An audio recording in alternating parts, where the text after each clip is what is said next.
On today's episode, we have a special guest, Anke Graichen. She is the general manager of the Hyde Hotel in Hollywood Beach, Florida. We talk all about her background, how she got to run this incredible 344 residency hotel, and most importantly, we're going to get into the meat and bones of the independent hospitality show that is in Miami, September 17th through the 18th of this year. We've got a special promo. Make sure you listen to the end so you can get that, and most importantly, enjoy the episode. Wherever you are and however you are listening, thank you for being back with us on another episode of the Virtual GM Podcast. I'm super excited today because we have a guest and I get to meet her the same time you do, so that's going to be fun to meet her together. She is the general manager of Hyde. It's a residency hotel. It's in Miami, right? Yes, Hollywood. Hollywood. And her name is Anke Graichen. Thank you so much for being here with us today. Let's start and talk a little bit about your hotel. So a residency hotel, what's your mix? How many rooms do you have? Tell me about it. Yeah, so first of all, thanks for having me. I mean, great pleasure. It's my first podcast. All right. It's a little nerve-wracking. So thank you for listening, for tuning in. I'm a big podcast listener every single day, so this is exciting. Here at the Hyde Beach House, we have 344 residences, and it's a mix of some of the owners that live here permanently, but the majority is a hotel component and independently rented via Airbnb units. So it's a lot of activity, check-ins, check-outs. There's a big dynamic component that is part of the association, obviously. And beautiful property. I mean, we have an outstanding product that's very easy to sell and I'm proud to be a part of it. It is only about 5 years old. And the product is an all apartment component where the majority are 2 bedrooms and 3 bedrooms apartments. Gorgeous views. We're right at the Intercoastal here between Miami and Fort Lauderdale. The ocean is just about a minute away. We have units that have wraparound balconies. Every single unit has outstanding layout, appliances, just a beautiful decor, lots of space. And the amenities are all state of the art. 2 beautiful pools, tennis court, basketball, racquetball, lots of activities, and a small restaurant. Yeah, just a really, really pretty product. And I'm excited to be part of the team for a little over 4 years now. Wow. And so you said Airbnb. So if you want to book at the Hyde as a guest, is that only through Airbnb that you can do that? Or do you guys have a PMS also?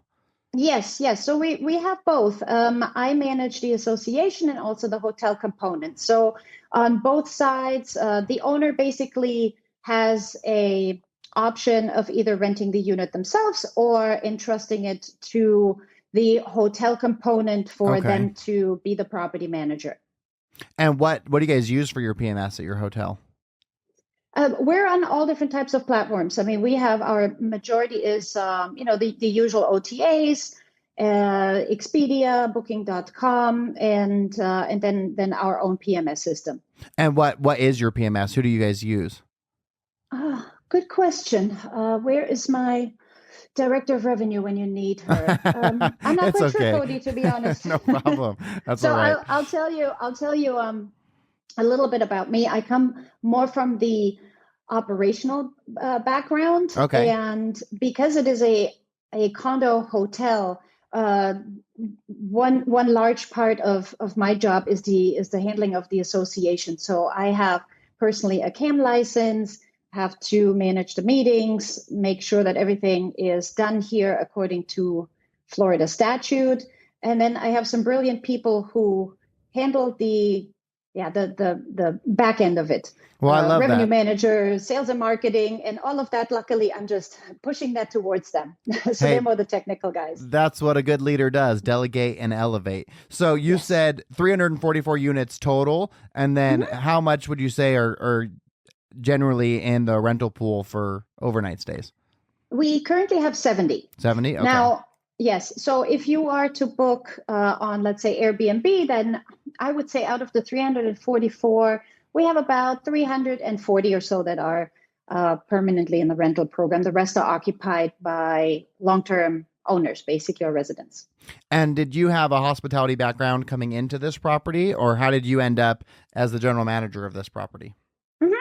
So I studied hotel business in Germany, and after the 4-year study, I traveled to the UK, spent some time in London, and after that moved to Spain. So I'm, trilingual. I speak Spanish, German, and English. Wow. And then finally got my dream job as a H-1B student at the Peninsula Hotel in New York. So that's when I really started my love for 5-star properties. And after 4 years of just climbing the ladder a little bit in the front office world, I moved to Miami, where I started pre-opening at the Satai Hotel, received a promotion from there, did another pre-opening at Aqualina, which is also a 5-star hotel, and then just worked my way up. After, I would say about 10 years of that, I said, housekeeping is missing. Let's just dive into that world. How difficult can it be, right? So fell in love with housekeeping and just have a little bit of background in engineering, different hotels, different departments. And after that pre-opening at Aqualina, I settled at the Betsy Hotel for almost 10 years. Wow. So that is a very pretty, iconic establishment in South Beach. It's one of the best hotels. It is just charming and endearing and dear to my heart. And when that came to an end around COVID time, that's when I moved back to Europe just for a little bit, and then got my CAN license.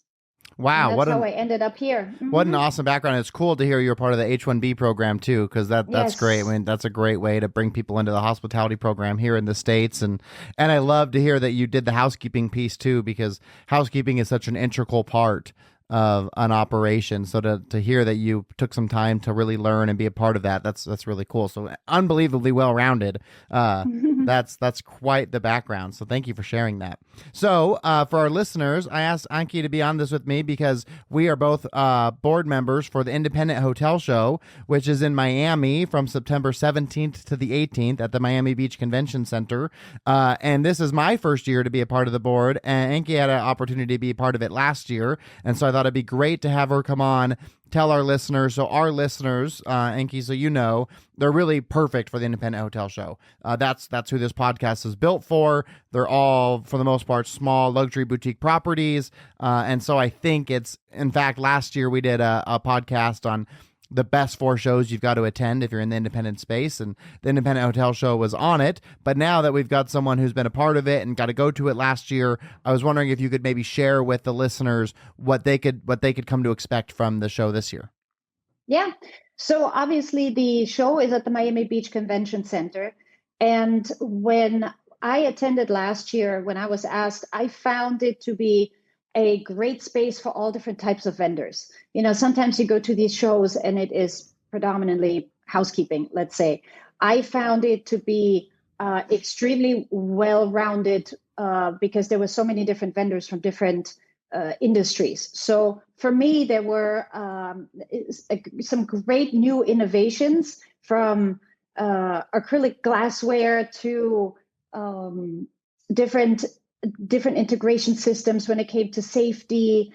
And it was for me really worthwhile attending the show because of the aspect of it being so vastly distributed in the industry. And then what I found to be very valuable was, yes, there were a lot of parties after, but they were all, they were fun, not so much valuable, but to meet the people later in person and to be able to just have a more concrete, more time to ask concrete questions and spend some time with the people that actually make the service and the product happen. I found that to be very valuable. So after the convention center, there were just different venues set up and they were all within close proximity. And after attending those, I really had some quality contacts for all different types of products that are extremely useful, I found. Well, that's great. Sounds like it's a melting pot of all different kinds of things. And I will read a couple of the things from the Save the Date. So this show is the business event for luxury boutique and independent hospitality properties. So like I said, perfect for listeners. They've got some data on what happened last year and what you can experience this year. So, for example, who checked in? Many of the best forward-thinking and independently minded hoteliers from North America, the Caribbean, and South America. And then they had their innovation stage, a curated program of inspiring and practical education sessions covering the latest hotel trends and cutting-edge innovation. So obviously you can meet different vendors throughout the space. There's going to be 200 plus innovative products and services, but then there's the innovation stage on top of that. There's also a business center. So these tailored campfire-esque sessions led by exhibitors will provide unique mix of presentations and solutions where knowledge can be gained and shared. And so, of course, if you're listening to this, I'm sure we've got people who are part of the different softwares and such that listen to the episode as well. So if you want to be a vendor at it, this is the best way to get in front of the exact audience you're after. And then the guest experience. So we are dedicated to delivering an incredible experience for our guests, which is exactly what our hotelier attendees strive to achieve in their properties each day. And then there's the lobby lounge, the show's main social space. This is the perfect place for visiting guests to work, network, host meetings, eat and drink in an engaging environment. And then last but not least is the suite. So this is a thoughtfully designed hospitality space to offer VIP hotelier guests, speakers, and carefully selected industry partners somewhere stylish, luxurious, and aesthetically stimulating and comfortable. So again, lots of great opportunities if you want to be a part of it. If you have questions about speaking inquiries, you can contact Ellen Mason at 512-626-7889. So again, that's Ellen Mason, 512-626-7889, or you can email Ellen at Mason, Mason, at expodevco.com. And I will put Ellen's phone number and email in the show notes. So if you're driving, couldn't write that down, you can just check the show notes and that'll give you all the contact information. But I got to say, I'm just super excited to attend for this year. I haven't had a chance to do much of the background work yet, but do you have any insights on some of the things that the guests might be able to expect this year, Anke? Have you heard any of the good secrets yet? If I did, I wouldn't be able to share. Somebody might kill me. No, but I would expect them to even deliver some more diversity even. And I have to say, though, Cody, it was extremely well organized from beginning to the end. I would expect them to raise the level, raise the bar even a little bit more. And now that it's getting, the word is getting out there, making it even a larger event. So I'm extremely excited to see the event grow. I'm going to try my very best to promote it, and excited to be back on the panel. Well, and in that regard, we want to get as many people there as we can.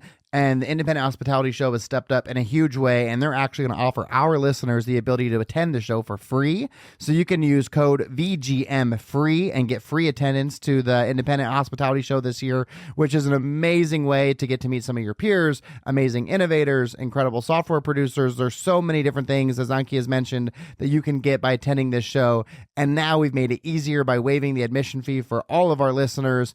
And then what I would suggest is you should probably go, a couple days early, stay a couple days late, and go to the Hyde and stay a couple days in Hollywood Beach and see what your property is all about. Absolutely. Come on over. How far are you from Miami then? We're about 40 minutes. Okay, yeah, that's easy. That's nothing. Mm-hmm. Yeah, and the nice thing is we're right between Miami and Fort Lauderdale Airport, so you could pick either one. And just enjoy the sunshine and the beaches here in Hollywood. Actually, I do have a question. I don't know if you know the answer to it, but do you know is there a hotel that they're working with for this event that's like the best hotel to stay at if you're going to be attending the event? Do we have a list of that yet? Do you know? I'm not quite sure. I would have to check on that. Okay, well, I will do some due diligence too, and if I find the answer to that, I'll also include that in the show notes, so that way you can also stay at the preferred hotel. Anke, thank you so much for taking some time out of your morning. It was so cool to hear your background. I wish we had more time to talk about it. I can't wait to meet you in person in September, and just thank you so much for being a part of the podcast, and congratulations on recording your first. Yes, thank you so much. Thank you, everybody, for listening. Have a great day. Okay, well, that wraps up. I will send you the episode so it goes out on YouTube so you can watch it. And then, of course, it's on all the podcast platforms, so iTunes and Spotify and all those great things. But I'll send you the links. What you could do for me is if you could email me the headshot you want to use for your thumbnail, and then also just like a brief bio so I can put that in the show notes as well. Yep, I have both of that. Super. Okay. All right. Well, thank you so much. You did amazing. You never would have known it was your first. You were an absolute rock star. Thank you for having me. Sorry for the sick accent. Next time I can do it with a real German accent if you like. Yeah. I thought it sounded great. Well, thank you. Happy Valentine's Day and have a great weekend. Happy Valentine's. Thank you. Nice to meet you. You as well. Ciao, ciao.